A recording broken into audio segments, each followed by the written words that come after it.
What's going on, everyone? It's Michael back again, and firstly, let's start with an apology. So yesterday, I was meant to record a after deadline day video at about 11:30. I was pooped. I'd done the 3 videos on my channel.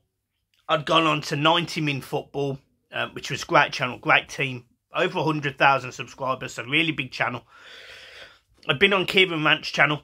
And I'd also gone on your Don Robbie channel with Arsenal Fan TV and DR Sports, and I was just pooped. I ended up going straight to bed, but it was a great day. It was a good day in my opinion, and I've got to be honest. The Twitter's popping, the socials are popping. You lot are supporting me absolutely mad at the minute. I've had a few offers to do different things with different channels and different platforms. One involving TV, which was massive.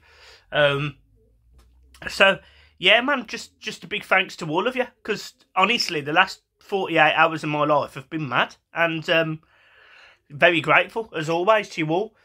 Let's talk about deadline day and the transfers. Well, firstly, Frank Lampard was appointed the day before, but he was announced on the morning, and he'd already got to work on deals, and Donny van der Beek was identified.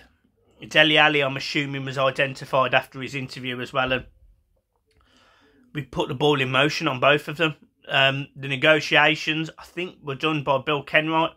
And for all of Bill's faults, and he has got plenty, transfers, I've never really worried about Bill handling transfers, because even if you go back the years, Cahill, Arteta, Pienaar, these were all players that Bill essentially brought into the club. You know, there was loads of players. Yes, there's always going to be the Arteta money joke.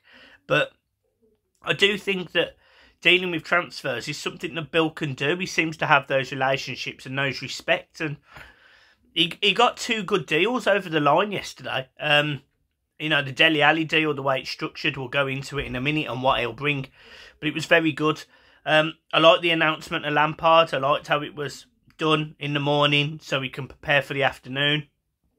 I liked the media team's work on it. I like the fact he's up there now coaching, training. I love the team that he's put together with Paul Clement, Duncan Ferguson involved. He's got Edwards, who I think is his assistant manager. He's got Kelly, who's the GK coach.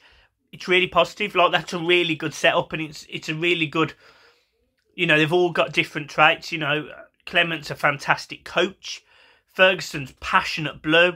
Lampard's a winner. They've all got traits that really add something to what Everton Football Club need right now. So very, very positive indeed. And let's talk about our 2 new signings, our acquisitions. Donny van der Beek came in on loan. I think the loan fee was about £2 million. It really isn't a lot of money. And he's going to come into the side after the Brentford game. He's been training with the team already, but he will come into the side after the Brentford game because he's cup tied. But what a signing. 24 years old. Played in the Champions League with Ajax. Played at a very good level. Played in Europe. And Everton have got him on loan for 6 months just to prove a point. You know, is he capable of playing in the Premier League? Is he good enough? Which a lot of people suspect he is. He just hasn't been able to dislodge Bruno Fernandes. I mean, that's not an easy... You know, we're talking about a world-class player there in Bruno Fernandes, in my opinion. So, good signing. You know, he's a player who's versatile. He's got that little bit of trickery. He can pick a pass. He can score a goal. He can create something. He has got everything. And that's a good thing to have in your midfield. I don't quite know what position he's going to play, because I was trying to work out how Everton would line up.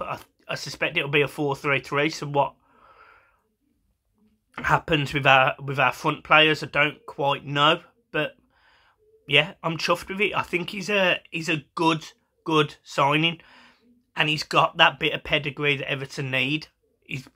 I don't necessarily think he's got the malice, the bite that maybe Everton need, because I don't think we've got enough players who are, you know, stick it to them type players. But that's been addressed with our second signing of yesterday. But yeah, Donny van der Beek, very, very happy with that. Then you move on to Dele Alli, and Dele Alli for me is one of those signings that if this works, it's going to be phenomenal. And if it doesn't work, He's going to be one of those players that you've wasted a lot of money on. Dele Alli has got really good experience at playing at a very good Spurs side. He was brilliant. Between 2000 and I think it was 15-16 to 2017-18, Dele Alli was sensational. And he's just slowly declined since then. He scored some wonder goals. He's done some wonder skills and tricks. But he's not the same Dele Alli that he was when he first signed for Spurs. Now, if there's any man that can get a 25-year-old Dele Alli back into that sort of shape, it's Frank Lampard. Because Frank Lampard, although he didn't necessarily have that trickery, he had that ball carrying, he could pick a pass, but he could score a goal. And Dele Alli, that's his game. So if we could get Dele Alli at 90 to 80% what he was, we're going to have a very good player on our hands. Now, in terms of wages, I think it was 100 grand a week, which is a bit high. But we're losing wages, if you get what I mean, at the end of the season. We've lost a lot of wages in terms of players that have gone out previous in the summer. So it's probably not the end of the world in terms of money being spent and outlaid by Everton. So I'm fine with it. But Dele Alli, I think he's a great addition. He's really, really made me smile, that signing. Because I just think he's got that bit of bite. He's got that bit of ego. He's got that bit of aggression that you need. And, you know, I like someone who can slyly twist you round and then just laugh in your face after doing you. And that's exactly what Ali will do. Like, he will be a nuisance. And if we can get him playing like he used to, he's a snip. At any amount of money that we've paid, 40, 20, 30, 40 million, it doesn't matter. He will be a snip if we can get him back to that level. He's still only 25 years old. And I'll put this on Twitter and it went bang, like it popped. I said, you know, Demarai Gray was finished when we signed him. That was everyone's perception. Couldn't get into Leicester, went to Germany and failed. Smashing it at Everton. If we can do the same thing with Dele Alli, all for it, all for it. So, it feels like an Arteta and Steven Pienaar signing, you know, these players that didn't quite get into Dortmund or, you know, I think Real Sociedad and Barcelona for Arteta and Rangers, come to Everton and become real players. Demarai Gray, maybe that is what Dele Alli will be. Maybe you go in that bracket. And I hope he does. In terms of other transfers this window, we signed a young lad. I can't remember his first name, but I think his last name's Creelin. He's a goalkeeper, 20 years old, from Fleetwood. I wish him well. I read some of the comments about his performances for Bolton and various teams, and they wasn't great. But look, I'll give any kid that signs for Everton the benefit of the doubt, and I hope it works out for him. We've also signed Nathan Patterson, who, as a right-back, I'm hoping we'll see more of under Lampard. He's a phenomenal talent. We know that. We know that Steven Gerrard rated him very highly at Rangers. And Everton have managed to secure his services. Great move. Very aggressive, forward-thinking player. Can beat a man, can pass the ball, can cross the ball. He's got a goal in him. Perfect. And we signed Ukraine international Vitaly Mykolenko, who, again, has got a bit of everything in the locker when he's adjusted to the English league, because I don't think he has yet. Good window. You know, it's a good window. Yes, I would have liked a centre-half.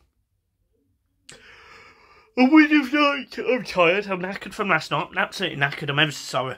I would have liked to garner.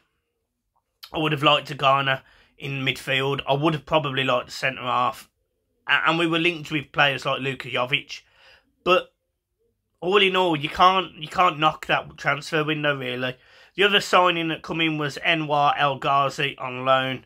And I think Mashiri needs to hold his hands up and say he made a mistake on that. However, look, I wish the kid well.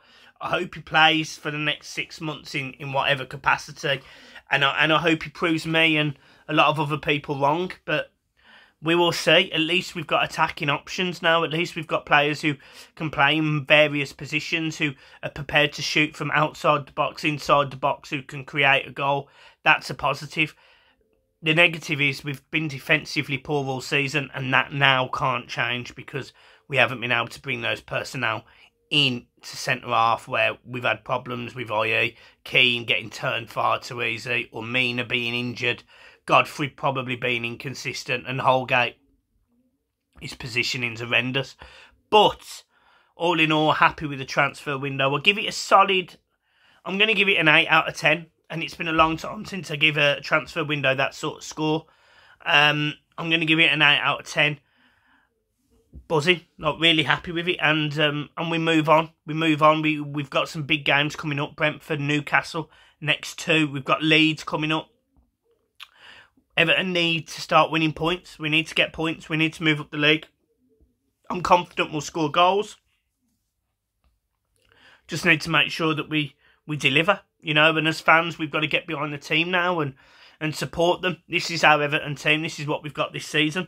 I still think the board have got a lot of work to do.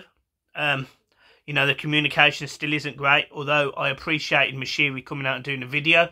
I would have preferred it on the YouTube Everton channels rather than the Sky Sports, but that's just me. And personally, I'm absolutely gassed at, you know, the comments that all the players have made. Everton are a big club. We want to be successful again. Frank Lampard talking about passion and fight. His video today on the training pitch, he's talking about things like carrying the ball and enjoying the ball. And, you know, it's been a long time since I've heard managers using terms like that. And that's because Lampard's a different generation. You know, essentially he's my generation. He's you know, he's, what, 10 years older than me. But he's got everything that I would want. So, look, I'm confident we're going to move forward. I'm confident we're going to stay up, and I'm confident we're going to do well next season. Fingers crossed. Guys, I'll see you soon. Thank you ever so much for your support this January. It has been mad. We move on to February. I don't know whether I'm going to take a couple of days off, but I probably will. I will be at the Brentford game. I'm sitting in the park end for anyone who wants to come up and say hello to me. I'll be with my little boy. Dad and John will be in the upper Bullens if you want to go and say hello to him. But apart from that, Blues, I will see you soon. Keep smiling and up the toffees. Peace.